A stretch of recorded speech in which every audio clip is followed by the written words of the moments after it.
છોટાઉદેપુર જિલ્લામાં સ્થાનિક સ્વરાજ્યની ચૂંટણીને લઈને હવે રાજકીય ગરમાવો તેજ બન્યો છે। બોડેલી ખાતે યોજાયેલી ભાજપની સભા સાથે જિલ્લામાં ચૂંટણી પ્રચારનો સત્તાવાર પ્રારંભ થયો છે। આ સભામાં રાજ્યના નાયબ મુખ્યમંત્રીએ હાજરી આપી કોંગ્રેસ અને આમ આદમી પાર્ટી પર આક્રમક પ્રહારો કર્યા હતા। નાયબ મુખ્યમંત્રીએ કાર્યકરોને સંબોધતા કહ્યું કે આ ચૂંટણીમાં કોંગ્રેસ અને આપનો સંપૂર્ણ પરાજય સુનિશ્ચિત કરવા માટે મેદાનમાં ઉતરવું પડશે।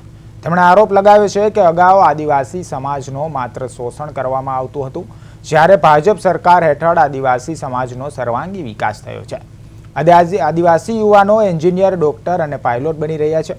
તેમણે કોંગ્રેસ પર નિશાન સાધતા જણાવ્યું હતું કે ગુજરાતમાં ચૂંટણી આવે ત્યારે જ કોંગ્રેસને આદિવાસીઓની યાદ આવે છે। સાથે જ રાહુલ ગાંધીના નિવેદનો પર પણ કટાક્ષ કરતા તેમણે કહ્યું હતું કે વિદેશમાં અનામત મુદ્દે એક વાત અને દેશમાં આવીને બીજી વાત કરવામાં આવે છે। નાયબ મુખ્યમંત્રી વધુમાં જણાવ્યું હતું કે કોંગ્રેસ પહેલા ઈવીએમ મુદ્દે સવાલ ઉઠાવતી હતી અને હવે પ્રચાર દરમિયાન જ્યાં જાય છે ત્યાં પરાજયનો સામનો કરી રહી છે।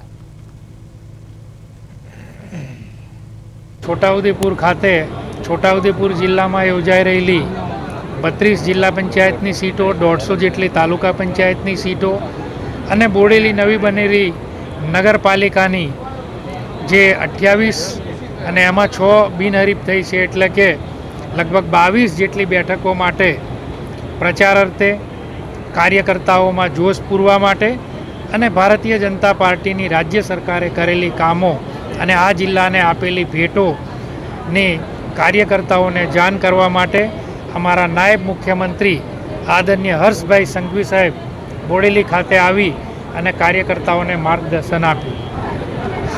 મેં 32 જિલ્લા પંચાયતો અને 150 તાલુકા પંચાયત અને 22 જેટલી બોડેલી નગરપાલિકાની જે આ સીટો છે એ સીટો પૂરેપૂરી જીતવા માટે અમારા સૌ ભારતીય જનતા પાર્ટીના કાર્યકર્તાઓનો પ્રયાસ લોકોને જ્યારે જોયા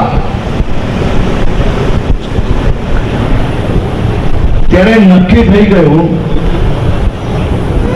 કે છોટાઉદેપુરમાં આ ચૂંટણીમાં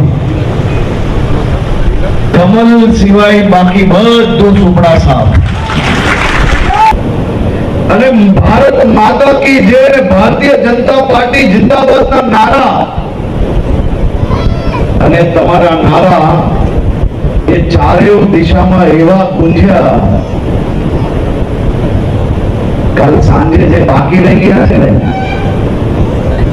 તેમાં કેટલાય હવે પ્રચાર માટે નથી નીકળવાના।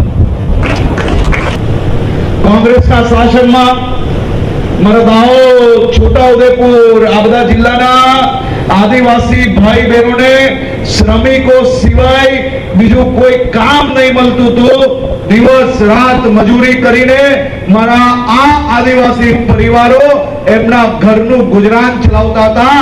એ આદિવાસી પરિવારોને આજે ભારતીય જનતા પાર્ટીના શાસનમાં છોટાઉદેપુરના ગામોમાં કોઈક ગામમાં ડોક્ટર મળશે તમને, તો કોઈક ગામમાં એન્જિનિયર